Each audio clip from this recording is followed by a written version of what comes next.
2025, जिसके अंदर पूरे देश से हमारे ऐसे विद्वान ऐसे खेलों में को बढ़ावा देने वाले और जिन्होंने हम सबको इंस्पायर किया, हमारे बच्चों को इंस्पायर किया, जिनका बेस उन बच्चों का बनाया और बना रहे हैं। और दिल्ली के सर्वोदय विद्यालय में प्रिंसिपल साहब और उनके सभी बच्चे जो आज जिन्होंने परफॉर्म किया स्टेज के ऊपर, इतना अच्छा परफॉर्मेंस बच्चों ने दिया है, उस कॉन्फिडेंस के साथ मुझे आपको बहुत बहुत बधाई मैं देता हूँ इस बात के लिए, आपके स्कूल को और हम सबको यहाँ पर जो एक इकट्ठा करने का हम मौका मिला, एक ऐसा अवसर मिला है। एक तो सुनाम जी हैं, मनदीप जी सुनाम हैं, जो ये नाम अच्छा नाम, तो अच्छा नाम उसके तहत इनकी जो ये पूरा एक फंक्शन हुआ है। और आपके फ़ोन जो मुझे घर में आया कि मैं किताब लिख रहा हूँ, एक बुक लिख रहा हूँ ध्यानचंद जी के ऊपर, तो उसके अंदर क्या क्या चीज़ जानी है, क्या क्या नहीं जानी है, वो तो इन्होंने अपनी समझ से और जैसा मुझे सुनने को मिला है आपके बारे में कि आप आने वाले वक्त में बहुत बड़े स्पोर्ट्स के एक राइटर नहीं बल्कि उन लोगों को आगे लाएंगे जिन्होंने देश के अंदर ऐसे ऐसे हमारे स्टार पैदा किए हैं, स्टार पैदा किए हैं। हम कहते ना कि सिर्फ शक्ति बल का खत्म हो जाता है, दिमाग नहीं खत्म होता कभी भी। आज भी हम द्रोणाचार्य अवार्डी को बुलाएं तो उनका दिमाग वही बात करेगा कि हाँ मुझे जीतना है। हम अर्जुन अवार्डी को बुलाएं आज की तारीख में तो दिमाग वही कहेगा कि नहीं मैं जीत के दिखाऊंगा। सिर्फ वक्त की बात होती है। और जैसा एक बेटी ने बोला कि आज से 15 साल पहले मेरी कही हुई एक लाइन उनके दिमाग में आ गई, बात समझ में आ गई। मैंने उनसे कहा था कि बेटा जिंदगी में सिर्फ 5-6 साल होते हैं जिसके अंदर हम दुनिया की हर चीज़ हासिल कर सकते हैं। वो टाइम ऐसा होता है जब हम आसमान को छू सकते हैं। सिर्फ लगन चाहिए, और जब लगन लगती है तो फिर उसके लिए सेक्रीफाइस करना पड़ता है, कई चीज़ें छोड़नी पड़ती हैं और अपना टारगेट निर्धारित करना पड़ता है कि मुझे अचीव क्या करना है। मैंने अपनी ज़िंदगी में छोटा सा इंसिडेंट, कहते हैं कुछ लाइनें दिमाग में बैठ जाती हैं। मैं अभी कार में आ रहा था तो परमजीत साहब बता रहे थे कि 1975 की commentary Sardar Jasdev Singh the great, उनकी कमेंट्री के लफ्ज शब्द इनके दिमाग में गए, कहते आज तक मैं भूला ही नहीं। तो ये वो चीज़ें जो हमको एक मानवीय तौर पर भगवान ने, ईश्वर ने दी हैं, जो एक याद है, एक इम्प्रेशन होता है हम सबके दिल दिमाग पर। और खिलाड़ी इन सब से भरपूर एक ऐसी चीज़, ऐसा इंसान बनता है हर जगह हर दुनिया में जो अपने बलबूते पर बड़े बड़े कारनामे करता है, बहुत बहुत चीज़ें करता है। और मैं ये भी कहूँगा कि खिलाड़ी जो है वो पानी की तरह निर्मल होता है और पत्थर की तरह कठोर होता है। बहुत कितनी कठोरता आती है जब हम अपने टारगेट को लेने के लिए आगे बढ़ते हैं, और कितनी निर्मलता होती है हमारे अंदर कि हम भावनाओं के तहत क्या नहीं करते हैं। 1964 में एक लाइन मेरे दिमाग में आई थी, मैं भी कमेंट्री सुन रहा था, 10वीं क्लास का मैं बच्चा था, और उस टाइम भारत की टीम टोक्यो ओलंपिक में पाकिस्तान के खिलाफ मैच खेल रही थी। उस मैच में कमेंटेटर के वो शब्द जो ओलंपियन के रूप में वो खिलाड़ियों के नाम ले रहे थे, Olympian Shankar Lakshman, Olympian Balbir Singh, Olympian Gurbaksh Singh, Olympian Mahendra Singh, तो इस तरह के जो नाम ओलंपियन करके जुड़ रहे थे, वो ओलंपियन शब्द मेरे दिमाग में स्ट्राइक किया। जैसा कुछ देर पहले अमनप्रीत ने कहा था कोई चीज़ उनके दिमाग में स्ट्राइक की थी कि मुझे ऐसा करना है। जब उनके कोच ने उनको थोड़ा सा गुस्से में नाराज हुए तो आज वो कह रही कि मैं इस स्टेज पर इसलिए मौजूद हूँ कि उस कोच को मुझे चैलेंज करना था और उन्होंने करके दिखाया। तो ये चैलेंज होता है, कोच भी चाहता है कि उसको चैलेंज करेगा उसका स्टूडेंट। मेरे दिमाग में 1964 में बात आई कि मुझे 64 में ओलंपियन बनना है। मेरे पिता, मेरे चाचा कैप्टन रूप सिंह, मेजर ध्यानचंद, घर में दो बड़ी हस्तियाँ। मेरी नॉलेज जैसे एक पिता की होती है, मेरे बाप की होती है, उस तरह से मेरी नॉलेज थी उनके प्रति। मैं नहीं जानता था इतना बड़े कि वो दुनिया के इतने महान खिलाड़ी हैं कि जिनके आगे हिटलर ने क्या क्या नहीं ऑफर किया। मेरे सामने बाहरी देशों से लेटर आते थे कोचिंग के लिए मेरे पिता के पास, और वो ये कह करके मना करते थे, जबकि घर में स्थितियाँ बहुत अच्छी नहीं थी। वो घर में ध्यान सिंह थे, घर के बाहर ध्यानचंद थे। ध्यान सिंह घर में थे बस, और घर के बाहर कोई ऑटोग्राफ दे रहा है, कोई इनवाइट कर रहा है, कोई चीफ गेस्ट बना रहा है। तो लेकिन उन्होंने कभी इस बात को सामने नहीं। मोहन बगान क्लब से मुझे इनविटेशन आया कि अशोक कुमार जी, हम आपको मोहन बगान क्लब में खिलाना चाहते हैं लीग, प्रोफेशनल लीग। अब मैं यूनिवर्सिटी का प्लेयर, कॉलेज का प्लेयर, और एकदम से लीग खेलने का मुझे ऑफर आया, तो मैं बीकॉम का एग्जामिनेशन मैंने छोड़ दिया और मैं भागकर कलकत्ता चला गया खेलने के लिए। और उस वक्त आप सब जानते हैं जो कैरियर था वो पढ़ाई लिखाई में था, आज तो कैरियर खेलों में है। हम सब जानते हैं अगर आप खेल के मेडल्स लेकर आते तो आज आप टॉप ऑफ द वर्ल्ड हैं, आपको अच्छी नौकरी सामने है, पैसा भी सब कुछ है। लेकिन हमारे उस वक्त में सिर्फ शौक था, और वो शौक ऐसा था जिसके अंदर पैसा तो नहीं था, प्रसिद्धि थी, नाम था और एक पहचान थी। तो मैंने वो बीकॉम का एग्जामिनेशन छोड़ा, एक अंधेरी रास्ता, मोहन बगान क्लब, कलकत्ता लीग, मैं अच्छा खेलूंगा तो आगे बढ़ सकता था।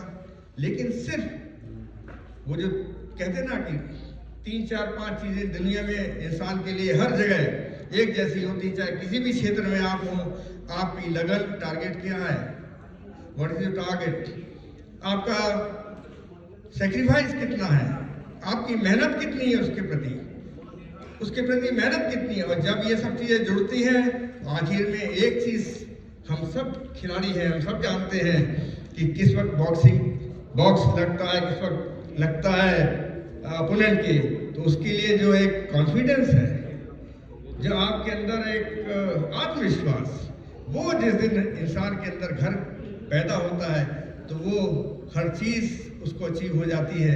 और हमारे ये स्टार जितने खड़े हैं यहाँ पर, जितने सुच्चा सिंह साहब हमारे ग्रेट अर्जुन अवार्डीज, क्या शख्सियत रहे, क्या किस तरह से ये लोग खेले होंगे, हम सब सोच सकते हैं। तो इन्होंने वो किस तरह से अपने आत्मविश्वास को मेडल के रूप में इस देश को लाकर दिया है, तो हमको इनके लिए, हम भी और मैं भी सबके लिए बहुत बहुत बधाई देता हूँ, सम्मान करता हूँ। मेजर साहब खिलाड़ी थे, मैं भी इंडिया खेलना शुरू किया मैंने 71, 70 Asiad silver medal, 71 world cup, bronze medal, Olympic bronze medal, 73 का सिल्वर मेडल।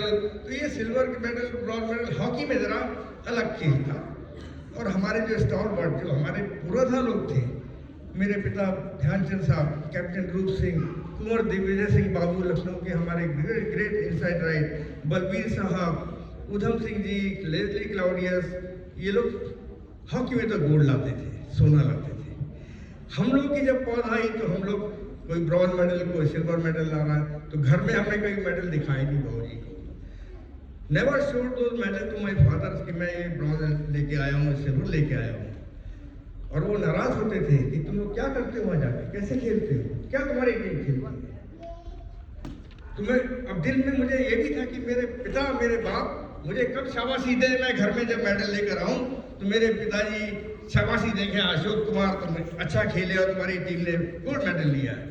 ये करते करते 5-6 साल मुझे बीत गए और वो मौका 75 वर्ल्ड कप में मुझे मिलता है, जब मैं हमारी टीम भारत की मेडल जीतती है। तो जब मुझे याद है मैच जीतने के बाद मैंने हॉकी ऐसे क्राउड में फेंक दी थी, और वो क्राउड में फेंकी मैंने हॉकी। और डेफिनेटली मैं मानता हूँ इस बात को कि आपकी एकेडमी से बच्चे आगे बढ़कर देश के लिए मेडल लेकर आएंगे, देश का सम्मान आगे बढ़ाएंगे, और आपका जो सपना है वो पूरा करेंगे। एक ध्यानचंद की लेगेसी के बारे में मैं और क्या बताना चाहूँगा। 50 बातें हैं जो कि कभी सामने नहीं आई हैं, और मुझे लगता है कि ये जो किताब लिखी है मनदीप जी सोनाम साहब ने, इसके अंदर इनके वो सब चीज़ें शामिल होंगी कि एक छोटी सी हस्ती जो पहली लाइन में अपनी किताब में लिखता है कि मैं भारत का एक साधारण नागरिक हूँ, 3 गोल्ड मेडलिस्ट, पद्म भूषण, और उस जमाने में वो चाहते तो अपने बारे में कुछ भी लिखवा सकते थे और लिख सकते थे, कोई मना करने वाला नहीं था। लेकिन उन्होंने कभी नहीं कहा, और वो हमेशा तस्वीर में कहते थे मैं पीछे, मुझे आत्ममुक्तता नहीं चाहिए, मुझे अपना सेल्फ प्रेज नहीं चाहिए, मैं देश के लिए खेलता हूँ, देश की जीत के लिए मैं खेलता हूँ, और वो देश की जीत के लिए, सम्मान के लिए खेले। मेरे दिल में जब मैं खेल रहा था, इंडिया में खेलना शुरू किया, ये मेडल वो मेडल, इधर से थोड़ा अखबारों में नाम आना शुरू हुआ, तो मेरे दिमाग में आया कि ध्यानचंद की हॉकी में ऐसी क्या बात थी भाई, मेरे पिता है वो भी ऐसी हॉकी खेलते हुए जैसे मैं खेल रहा हूँ, मैं ये डॉस किया, ये पास किया, ये गोल करवाया, ये कर दिया, ऐसे खेलते होंगे। लेकिन उनका एक बारे में जो एक कहानी मैं बता रहा हूँ, जो मेरी आंखों के सामने मुझे खुद एहसास हुआ इस बात का कि नहीं, मैं 1998 में 1998 उट्रेक्ट के हॉलैंड के अंदर एक वर्ल्ड कप टूर्नामेंट हो रहा था। भारत की टीम इतना अच्छा नहीं खेली और कि नहीं खेल रही थी, हार गई थी शुरू में, और फाइनल मैच जो था वो हॉलैंड की टीम और स्पेन की टीम के साथ मैच था। फाइनल मैच हॉलैंड में, मैं वेटरन हॉकी टीम से एक मेंबर के रूप में गया था खेलने के लिए। तो मैं फाइनल मैच देख रहा था, एक बड़ा स्टेडियम, बहुत बड़ा स्टेडियम, 50, 60, 70 हज़ार के कैपेसिटी का स्टेडियम, पूरा स्टेडियम भरा हुआ है। मेरे साथ की 2 सीटें स्टार्ट टॉक, मैंने उससे पूछा सर अगर आपको बुरा ना लगे, if you don't mind, may I ask you one question? कहते yes gentleman, what do you want to ask? He said what do you want to ask? मैंने कहा sir the tie you are wearing it looks like an Indian tie. तो एकदम से तबाक से बोले yes this is the Indian tie. अब मेरे दिल में, और how come you are wearing the Indian tie, your team is playing, Holland की टीम खेल रही है, यू आर हॉलैंडियन, और आपके स्पेन की टीम है, how come you are wearing the Indian tie? No no, this tie is very valuable for me, ये मेरे लिए बहुत कीमती है। You know this tie is given me by mister Dhyanchand against whom I played in 1928। 1928 में वो शख्स मेरे पिता के खिलाफ खेले थे, और जब भारत ने पहला ओलंपिक मेडल जीता था, पहला भारत के ओलंपिक नहीं था बल्कि एशिया का मेडल था, वो पूरा एशिया का फर्स्ट मेडल था जो गोल्ड मेडल के रूप में हमको मिला था, वो इंडिया टीम के खिलाफ खेला था। और मेरे फादर से वो इतना इम्प्रेस हुआ after the match, he went to my father, और खड़े होकर बोलते हैं, मुझसे पूछते हैं कि सर कोई सी आप कोई भी मूवमेंट मुझे दे दीजिए, I would like to keep it with me. और मेरे पिता ने, वो टाई उस जमाने में था क्या, कपड़े तो थे ही नहीं, खाने को भी पहला जब हम लोग गए खेलने के लिए तो भारतीय टीम कैसे गई होगी सोचिए, 1925 में कैसे गई होगी ये सोचिए, 1936 में कैसे गई होगी टीम ये सोचिए। तो मैं बता रहा था कि 1928 में जब टीम गई थी पहली बार भारत की हॉकी में, तो हमारे देश के जितने फौज के लोग थे उन्होंने अपने एक दिन की तनख्वाह डोनेट की थी, उस पैसे में हमारी टीम सिर्फ 11 खिलाड़ी गए थे, सिर्फ 11 खिलाड़ी। तो ये स्टार्टिंग थी उस हॉकी की, जिसने बाद में सोना लाना शुरू किया, और उस हॉकी की बदौलत हमारे देश के अंदर कितने लोग, कितने हॉकी प्लेयर निकले हैं, कितने अवार्डीज निकले हैं, कितने पद्मश्री निकले हैं, और लेटेस्ट जो पद्म भूषण श्री यश को मिला है 1956 के बाद 2025 में, तो सेकंड पद्म भूषण जो है वो हॉकी के अंदर मिला गया। तो ये चीजें हैं। तो जब उसने कहा कि yes this tie is given me by Dhyanchand against whom I played in 1928, अब सोचिए उसकी क्या कीमत होगी इस ध्यानचंद की जो 28 में खेलता होगा, और जिसकी टाई दी हुई टाई वो शख्स 1998 में 70 साल के बाद पहन के बैठा। और मैं उनसे पूछ रहा हूँ बेटा जिसने टाई दी, तो मैं खड़ा होकर उनसे मिला और मैंने कहा सर वो जिसने टाई दी थी आपको, वो मेरे पिता थे, वो मेरे फादर थे। तो ये एक ऐसा इंसिडेंट मेरे जीवन में आया, तब मुझे पता लगा नहीं भाई ध्यानचंद तो कुछ थे, ये ऐसी शख्सियत थे जिन्होंने निस्वार्थ भाव से खेलों के लिए अपने आप को निछावर कर दिया। और वो एक आखिरी बात कहूँगा, ये छोटी छोटी टिप्स जो हमारे कोचेस देते हैं, हमारे बड़े बड़े महान खिलाड़ी देते हैं, जो हमारे दूसरे कोचेस देते हैं बच्चों को, वो टिप्स नहीं होती, वो आपके लिए वरदान होता है। ध्यानचंद ने जब शुरू की हॉकी 16-17 साल की उम्र में, तो वो रेजिमेंट थी ब्राह्मण रेजिमेंट, पहले ब्राह्मण रेजिमेंट हुआ करती जो बाद में पंजाब रेजिमेंट से मर्ज हो गई थी, मिल गई थी। तो ब्राह्मण रेजिमेंट में मेरे पिता को मेरे दादा ने भर्ती करा दिया, मारपीट के लिए गए, भर्ती करा दिया। तो जब ध्यानचंद खेल रहे थे शाम के टाइम, तो उनके सूबेदार मेजर बाली तिवारी साहब जो ऑब्जर्वर थे वो बाहर बैठे मैच देख रहे थे, वो देख रहे थे सारी एक्टिविटीज। तो उन्होंने देखा ये लड़का जो है बिल्कुल यंग 15-16 साल 17 साल का लड़का अच्छी ड्रिबलिंग कर रहा है, बॉल उसकी छूटती नहीं है, हॉकी से उसके बॉल चिपक गई है। तो 5-6 दिन तो ऑब्जर्व किया। और ध्यानचंद भी अकेला खेलते थे, इंडिविजुअल खेलते थे, कोई पास नहीं देना जानते थे या देते नहीं थे। 5-6 दिन के बाद उन्होंने बुलाया दूर से बैठ के लड़के को, लड़के इधर आओ। ध्यानचंद उनके पास जाते हैं, सल्यूट करते हैं। तो सूबेदार मेजर बाली तिवारी साहब उनका नाम पूछते हैं कि क्या नाम है तुम्हारा? तो बताते मेरा नाम ध्यान सिंह है। अच्छा, बहुत अच्छी हॉकी खेलते हो, तारीफ करते हैं अच्छी तरह से कि बहुत बहुत अच्छी हॉकी खेलते हो तुम, तुम्हें हॉकी किसने सिखाई? तो उन्होंने कहा मैं अपनी तरफ से अपने आप से मैंने हॉकी सीखी है, और कंकरीली पथरीली ज़मीन पर मैंने हॉकी खेलना सीखा। तो ये बॉल जो उछलती है इसका मेरे पास आइडिया हो गया है और मैं अच्छा खेलता हूँ, इसलिए मैं अच्छी हॉकी खेलता हूँ। उन्होंने कहा तुम इससे भी अच्छी हॉकी खेल सकते हो, सिर्फ इसमें एक चीज जोड़ दो, अगर तुम इसको ऐड अपनी हॉकी में कर लो तो तुमसे बेहतर खिलाड़ी और दूसरा नहीं होगा। और वो चीज है how to pass the ball to your colleagues. आपके साथ आपके जो 11 खिलाड़ी खड़े खेल रहे हैं उनके साथ आप कैसे कोऑर्डिनेट करते हो, किस तरह बात करते हो, किस तरह अपनी बॉल को देते हो। जिस दिन तुम्हारे समझ में ये आ जाएगा तुम दुनिया के सबसे बेहतर खिलाड़ी बनोगे। ये जो टिप्स दी थी बाली तिवारी साहब ने ध्यानचंद जी के लिए एक वरदान की तरह थी।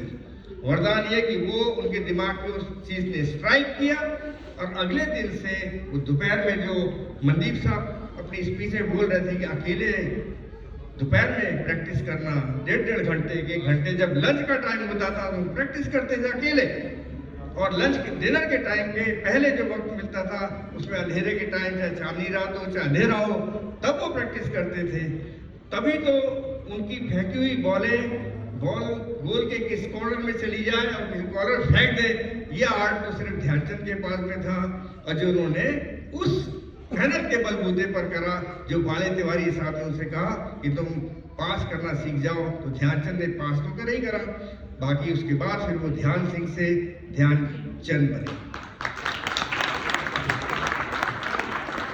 ये है हमारे बच्चों के लिए वो चीजें, ये हमारा यहाँ बैठना, हम सबका यहाँ बैठना, मंजीत साहब का बैठना, सुच्चा सिंह साहब है, मैम अमनप्रीत जी हैं, जॉर्ज साहब हैं, प्रिंसिपल साहब हैं। एक ही उद्देश्य है कि हमारे आने वाली जनरेशन जो है, जो हमारे बच्चे, ये वो काम करें जो हम लोगों ने हमसे भी बढ़कर काम करें, हमसे भी बढ़कर वो मेडल जीत कर आए, हमसे बढ़कर भी वो एजुकेशन के अंदर अपने इल्म के अंदर जहाँ पढ़ रहे हैं उसके अंदर अपनी एजुकेशन हासिल करें, ताकि इस देश सम्मान को और कंट्रीब्यूट कर सकें। मैं प्रिंसिपल साहब आपके स्कूल को एक बार फिर से बहुत बहुत शुक्रिया करता हूँ। हमारे साथ सर्वेश जी आए, बरेली में हमको बुलाया। ट्रस्ट के chairman captain MP Singh, Sukhjinder और इनका सारे स्टाफ का बहुत ज़्यादा शुक्रगुजार हूँ, जिन्होंने मैंने भी इस इज्जत के लायक समझा।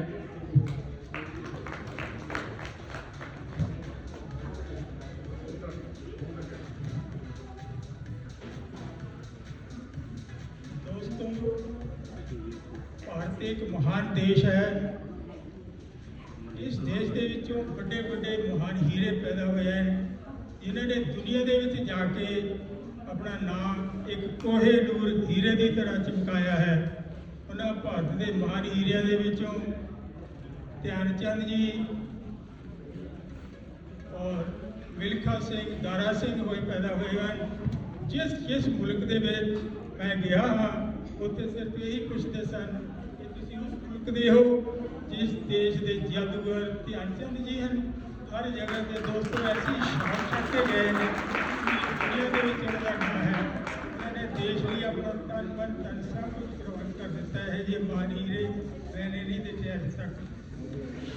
गल है एक दफा खेडते समय इन्हों की हाकी 3 ਵਾਰ ਬਦਲੀ ਕੀਤੀ ਗਈ। ਕਹਿੰਦੇ ਹਾਕੀ ਦੇ ਵਿੱਚ ਜਾਦੂ ਹੈ, ਇਸ ਹਾਕੀ ਨੂੰ ਤਬਦੀਲ ਕੀਤਾ ਜਾਵੇ। ਉਹ ਵਾਰ-ਵਾਰ 2-3 ਦਫਾ ਹੋਇਆ। ਇਹ ਕਹਿੰਦੇ ਹਾਕੀ ਨਹੀਂ, ਇਸ ਦੀ ਕਰੜੀ ਮਿਹਨਤ ਦਾ ਨਤੀਜਾ ਹੈ, ਹਾਕੀ ਜਿੰਨੀਆਂ ਮਰਜ਼ੀ ਲੈ ਆਓ। ਫਿਰ ਹਿਟਲਰ ਨੇ ਕਿਹਾ ਉੱਥੇ ਕੀ ਰਹਿ ਗਿਆ ਤੁਹਾਨੂੰ, ਮੈਂ ਜਨਤਕ ਬਣਾਉਣ ਨੂੰ ਤਿਆਰ ਹਾਂ, ਜੋ ਮੰਗੇਗੀ ਉਹ ਕੁਝ ਦਊਂਗਾ।